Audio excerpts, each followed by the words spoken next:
Oke semua, saya Rizky Martin Sihaan, NIM saya 11206036, dan saya akan mengulas sedikit cerita di balik suksesnya seorang Gilang Widya Pramana aka Juragan 99. Siapa Gilang Widya Pramana? Dia adalah sosok seorang pebisnis sukses, penemu dari MS Glow, dan pemilik dari PO Bus Juragan 99 Trans.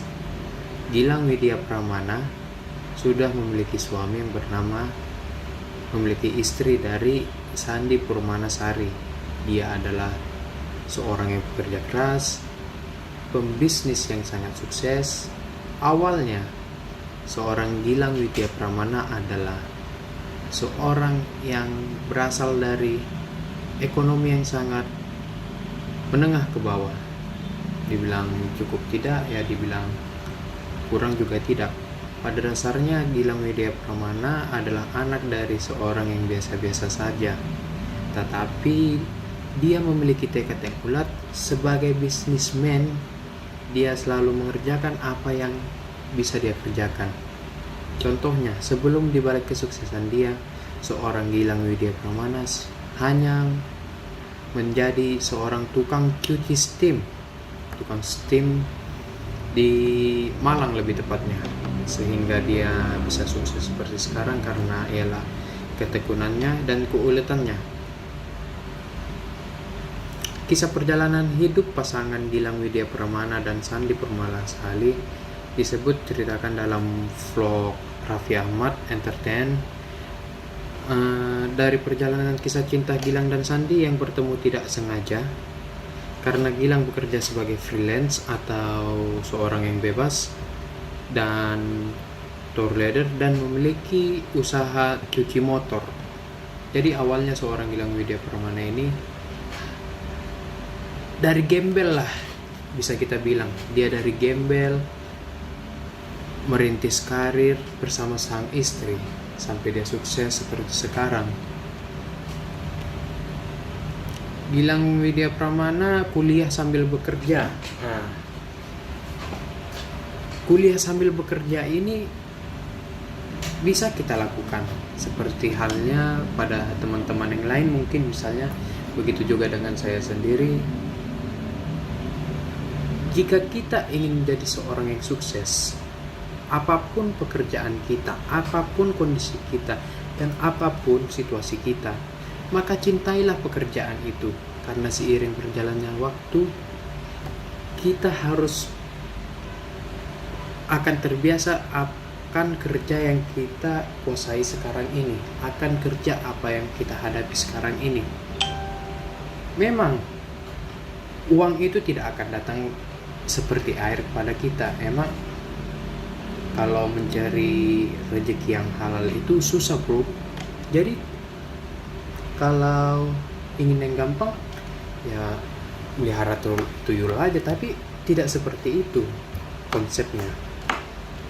Dari tukang cuci motor yang harga 5 ribuan inilah dia memiliki omset sehari pada dasarnya sampai 50 motor per hari. Itu udah angka yang wow lah, kita bicara yang realistis aja.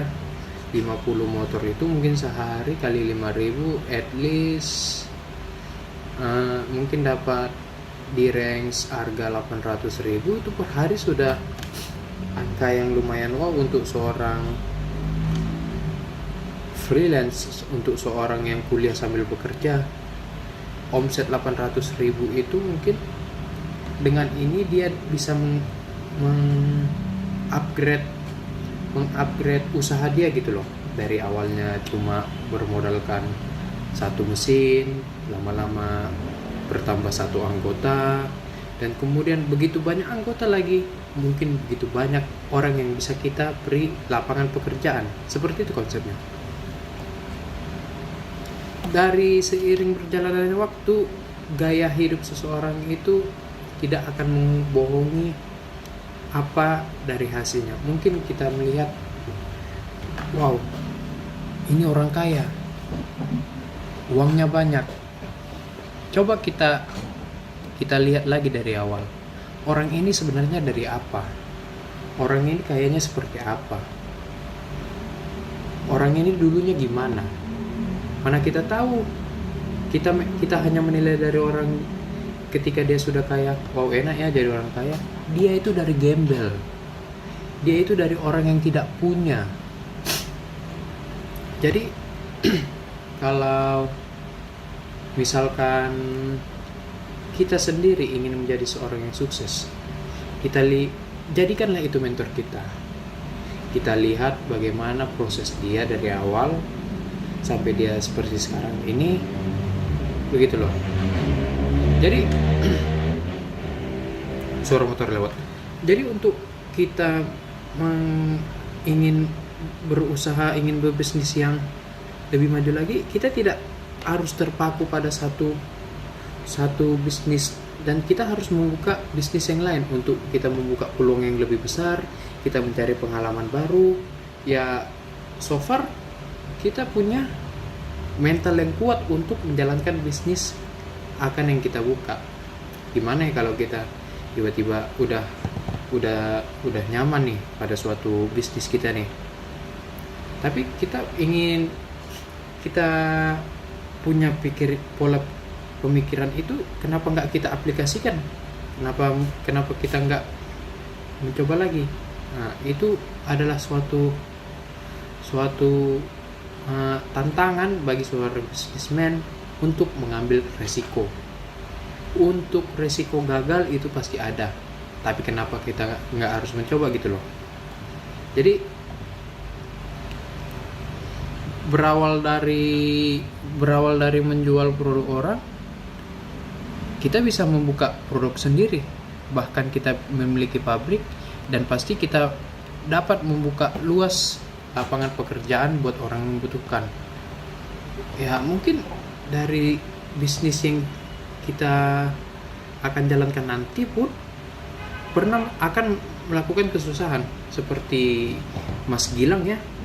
Dari segala bisnisnya itu mungkin ada kesusahan yang akan dialaminya.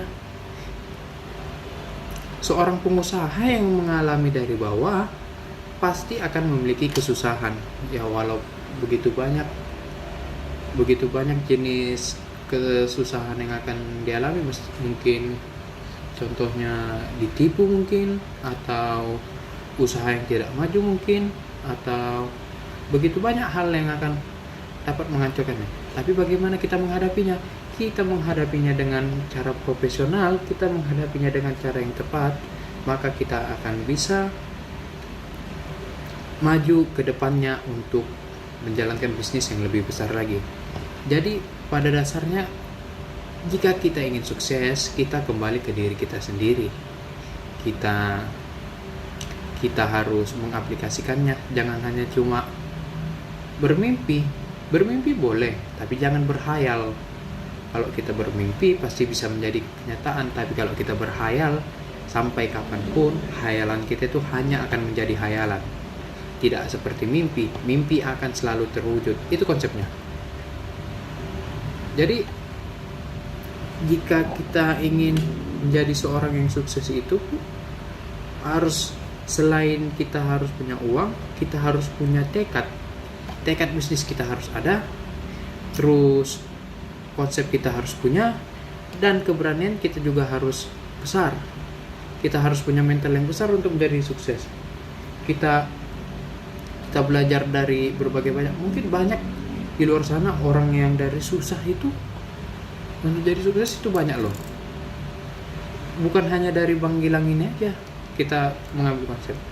Banyak sekali orang yang dari awalnya nol itu menjadi orang crazy rich.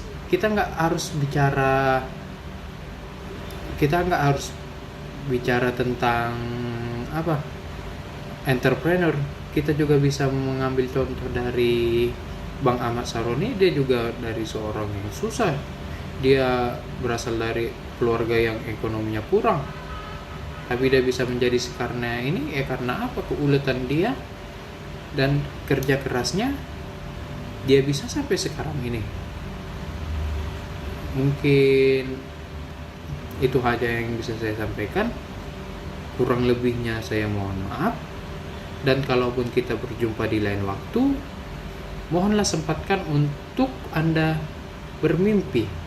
Karena mimpi akan menjadi kenyataan, tapi hayalan akan tetap jadi hayalan.